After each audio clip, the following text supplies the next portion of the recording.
നമുക്കിന്ന് പെയിൻറ്റിലെ one of the most important ആയിട്ടുള്ളൊരു പെയിൻ്റാണ് നമ്മളെ കൊളോയിഡൽ പെയിൻറ്റ് എന്ന് പറയുന്നത്. ഓക്കെ, അപ്പോൾ പെയിൻറ്റ് എന്ന് പറയുന്നത് ഇമ്പോർട്ടൻ്റ് ആണ്. നമ്മൾ civil engineering exams, PSC exams നോക്കിക്കഴിഞ്ഞാൽ പെയിൻറ്റ് ഭയങ്കര ഇമ്പോർട്ടൻ്റ് ആണ്. അപ്പോൾ അതിലൊരു ടൈപ്പ് ഓഫ് പെയിൻ്റാണ് നമ്മളിന്ന് പഠിക്കാൻ പോകുന്നത്. ഓക്കെ, അപ്പോൾ കൊളോയിഡൽ പെയിൻറ്റ് എന്ന് പറയുമ്പോഴത്തേക്കും അതിൻ്റെ ഇനേർട്ട് മെറ്റീരിയലായിട്ട് ഒന്നുമില്ല. ഓക്കെ, അതായത് എല്ലാം റിയാക്ട് ചെയ്യുന്ന മെറ്റീരിയൽസ് തന്നെയാണ്. അതിൻ്റെ അകത്ത് ഒരുപാട് ടൈം അത് സെറ്റിലാവാൻ വേണ്ടി എടുക്കുന്നുണ്ട്. കാരണം അതിൻ്റെ അകത്ത് കൊളോയിഡ്സ് ഉള്ളത് കൊണ്ട് തന്നെ ഒരുപാട് ടൈം സെറ്റിലാകാൻ ഉപയോഗിക്കുന്നുണ്ട്. അപ്പോൾ അതുകൊണ്ട് തന്നെ നമ്മൾ സർഫസിൽ ജസ്റ്റ് നമ്മൾ കോട്ട് ചെയ്ത് കഴിഞ്ഞാൽ അത് പെനിട്രേറ്റ് ചെയ്ത് താഴോട്ട് പോവുകയാണ് ചെയ്യുന്നത്. ഓക്കെ, ഇനി നമ്മൾ കൊളോയിഡൽ പെയിൻറ്റ്സ് നമ്മൾ എവിടെയാണ് ഉപയോഗിക്കുന്നത്, അത് ഏറ്റവും ഇമ്പോർട്ടൻ്റ് ആണ്. എവിടെയൊക്കെയാണ് നമ്മൾ ഉപയോഗിക്കുന്നത്?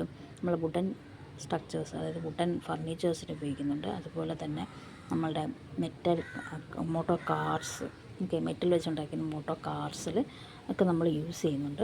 അപ്പോൾ ആ കൊളോയിഡൽ പെയിൻറ്റ്സ് നമ്മൾ അതിൻ്റെ ഉപയോഗിച്ച് കഴിഞ്ഞാൽ അതിൻ്റെ ആ ഒരു വുഡൻ ഫർണിച്ചർ ആവട്ടെ അല്ലെങ്കിൽ മോട്ടോർ കാർസ് ആവട്ടെ അതിൻ്റെയൊക്കെ ഗ്ലോസി നേച്ചർ കൂട്ടും.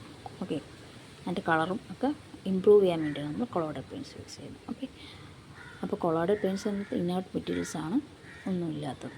Okay, thank you.